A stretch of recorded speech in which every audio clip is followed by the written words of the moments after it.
Hello, नमस्कार दोस्तों। Edu success केंद्र में आप सभी विद्यार्थियों का बहुत-बहुत स्वागत है। आज ईडू सक्सेस केंद्र के माध्यम से पर्यावरण एवं पारिस्थितिकी से बनने वाली अति महत्वपूर्ण ऑब्जेक्टिव प्रश्नों की श्रृंखला आप सबों के बीच लाई गई है, जो एग्जाम के दृष्टिकोण से अति महत्वपूर्ण होने वाली है।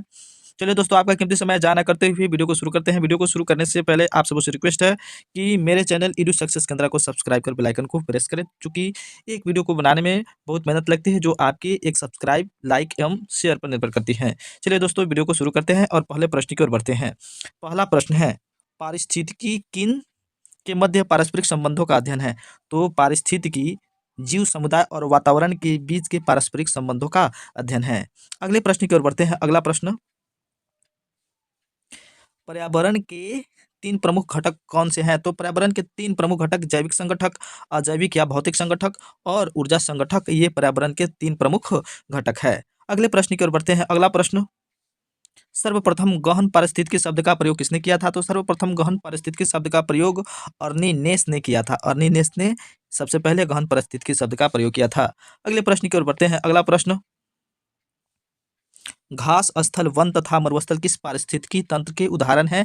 तो घास स्थल, वन तथा मरुस्थल ये स्थलीय पारिस्थितिकी तंत्र के उदाहरण हैं। अगले प्रश्न की ओर बढ़ते हैं। अगला प्रश्न,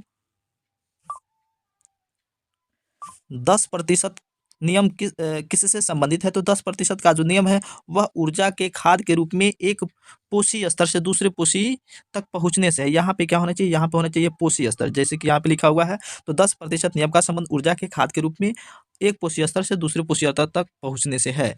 अगले प्रश्न की ओर बढ़ते हैं। अगला प्रश्न, धारणीय या अस्थायी विकास की अवधारणा सर्वप्रथम किसने प्रस्तुत किया था? तो धारणीय या अस्थायी विकास की अवधारणा को सर्वप्रथम ब्रटलैंड कमीशन ने प्रस्तुत किया था। अगले प्रश्न की ओर बढ़ते हैं। अगला प्रश्न, सर्वाधिक अस्थायी पारिस्थितिकी तंत्र कौन सा है? तो सर्वाधिक अस्थायी पारिस्थितिकी तंत्र महासागर है। महासागर सर्वाधिक अस्थायी पारिस्थितिकी तंत्र के अंतर्गत आती है। अगले प्रश्न की ओर बढ़ते हैं। अगला प्रश्न दिया हुआ है, थोड़ा इसको जूम कर लेते हैं। पारितंत्र में खाद्य श्रृंखलाओं के संदर्भ में किस प्रकार के जीव अपघटक कहलाते हैं? तो पारिस्थितिक तंत्र में खाद्य श्रृंखलाओं के संदर्भ में जीवाणु एवं कवक कवक जीवाणु ये अपघटक कहलाते हैं। अगले प्रश्न की ओर बढ़ते हैं। अगला प्रश्न दिया हुआ है, जलीय पारिस्थितिक तंत्र में जीव भार का पिरामिड कैसा होता है? तो जलीय पारिस्थितिक तंत्र स्थलीय है, जलीय नहीं है। स्थलीय पारिस्थितिक तंत्र में जीव भार का पिरामिड सीधा होता है, अपराइट होता है। अगले प्रश्न की ओर बढ़ते हैं। अगला प्रश्न दिया हुआ है, जीव भार का पिरामिड की पारिस्थितिकी तंत्र में उल्टा या विपरीत दिशा में बनता है? तो किस पारिस्थितिकी तंत्र में उल्टा पिरामिड बनता है या विपरीत दिशा में पिरामिड बनता है? तो जलीय पारितंत्र में उल्टा पिरामिड बनता है। अगले प्रश्न की ओर बढ़ते हैं। अगला प्रश्न दिया हुआ है, पारिस्थितिक तंत्र में तत्वों के चक्रण को क्या कहा जाता है? तो पारिस्थितिकी तंत्र में तत्वों के चक्रण को जैव भू रासायनिक चक्र कहा जाता है। अगले प्रश्न की ओर बढ़ते हैं। अगला प्रश्न दिया हुआ है, समुद्री वातावरण में कौन से जीव मुख्य प्राथमिक उत्पादक होते हैं? तो समुद्री वातावरण में फाइटोप्लैंक्टन कटन्स ये समुद्री वातावरण में मुख्य प्राथमिक उत्पादक होते हैं। अगले प्रश्न की ओर बढ़ते हैं। अगला प्रश्न, पारिस्थितिक तंत्र का गतिक हृदय किसे कहा जाता है? तो पारिस्थितिक तंत्र का गतिक हृदय ऊर्जा प्रवाह व खनिज चक्र को कहा जाता है। अगले प्रश्न की ओर बढ़ते हैं। अगला प्रश्न, किसी क्षेत्र के सभी जीवधारी तथा वातावरण में उपस्थित अजैव घटक संयुक्त रूप से किसका निर्माण करते हैं? तो किसी क्षेत्र के सभी जीवधारी तथा वातावरण में उपस्थित अजैव संघटक संयुक्त रूप से पारितंत्र कहलाते हैं। क्या कहलाते हैं? पारितंत्र का निर्माण करते हैं। अगले प्रश्न की ओर बढ़ते हैं। अगला प्रश्न, जम्मू कश्मीर में कौन कौन सी रामसर स्थल है? तो जम्मू कश्मीर में मुख्य रूप से उलर झील, होकेरा आर्द्रभूमि और सूरीनसर मानेसर ये रामसर स्थल स्थित है। अगले प्रश्न की ओर बढ़ते हैं। अगला प्रश्न दिया हुआ है, भारत में सबसे छोटी रामसर आर्द्रभूमि कहाँ स्थित है?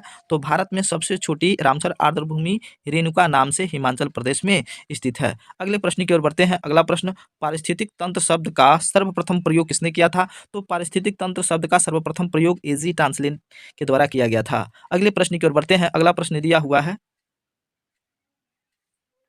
चिलिका झील एवं भीतरकनिका मैंग्रोव नामक रामसर आर्द्रभूमि कहाँ स्थित है? तो चिलिका झील या भीतरकनिका मैंग्रोव नामक रामसर आर्द्रभूमि ये उड़ीसा में स्थित है, उड़ीसा में स्थित है। अगले प्रश्न की ओर बढ़ते हैं। अगला प्रश्न दिया हुआ है, कोलेरू नामक आर्द्रभूमि कहाँ स्थित है? तो कोलेरू नामक आर्द्रभूमि ये आंध्र प्रदेश में स्थित है। कहाँ स्थित है? आंध्र प्रदेश में। अगले प्रश्न की ओर बढ़ते हैं। अगला प्रश्न दिया हुआ है, दीपोर बिल नामक रामसर आर्द्रभूमि कहाँ स्थित है? तो दीपोर बिल नामक रामसर आर्द्रभूमि ये असम में स्थित है। कहाँ स्थित है? असम में स्थित है। अगले प्रश्न की ओर बढ़ते हैं। अगला प्रश्न, रुद्रसागर नामक, यहाँ क्या होना चाहिए? नामक, नमक लिखा गया है, नामक, किसके जगह पर? नामक होना चाहिए।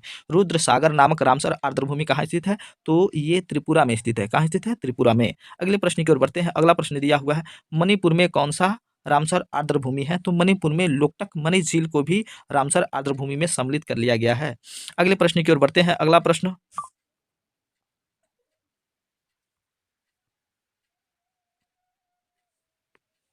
किस राज्य में नल सरोवर पक्षी अभ्यारण्य, थोल झील, बधावन आर्द्रभूमि, खिजड़िया वन्यजीव अभ्यारण्य को रामसर साइट में शामिल किया गया है या रामसर साइट में स्थित है? तो ये सभी गुजरात राज्य में स्थित है। कहाँ स्थित है? गुजरात राज्य में। अगले प्रश्न की ओर बढ़ते हैं। अगला प्रश्न, नंदूर मधेश्वर एवं लोनार झील कहाँ स्थित है? तो ये महाराष्ट्र में स्थित है। कहाँ स्थित है? महाराष्ट्र में। फिर से सुनेंगे, नंदूर मधेश्वर एवं लोनार झील ये महाराष्ट्र में स्थित है। अगले प्रश्न की ओर बढ़ते हैं। अगला प्रश्न दिया हुआ है, काबरताल आर्द्रभूमि किस राज्य में स्थित है? तो काबरताल आर्द्रभूमि ये बिहार में स्थित है। कहाँ स्थित है? बिहार में स्थित है। अगले प्रश्न की ओर बढ़ते हैं। अगला प्रश्न दिया हुआ है, आसान असम कंजर्वेशन रिजर्व कहाँ स्थित है? तो असम कंजर्वेशन कंजर्वेशन रिजर्व ये उत्तराखंड में स्थित है। कहाँ स्थित है? उत्तराखंड में। अगले प्रश्न की ओर बढ़ते हैं। अगला प्रश्न दिया हुआ है, हरियाणा के किस किस स्थान को रामसर आर्द्रभूमि में शामिल किया गया है? तो हरियाणा के सुल्तानपुर राष्ट्रीय उद्यान एवं भुंडावास भिंडावास वन्य जीव अभ्यारण्य को रामसर आर्द्रभूमि साइट में शामिल किया गया है। अगले और अंतिम प्रश्न की ओर बढ़ते हैं। अंतिम प्रश्न है, पाला आर्द्रभूमि कहाँ स्थित है? तो पाला आर्द्रभूमि मिजोरम में स्थित है। चलिए दोस्तों, आज की वीडियो में इतना ही। ऑब्जेक्टिव ऑनलाइन प्रश्न आप सबको पिछला है। यदि आपको मेरा वीडियो पसंद आया हो तो प्लीज़ मेरे चैनल को सब्सक्राइब कर इस चैनल के लिंक को अपने दोस्तों के साथ शेयर करें। चलिए मिलते हैं आपसे अगली वीडियो में। Thank you so watching for my video. Thank you so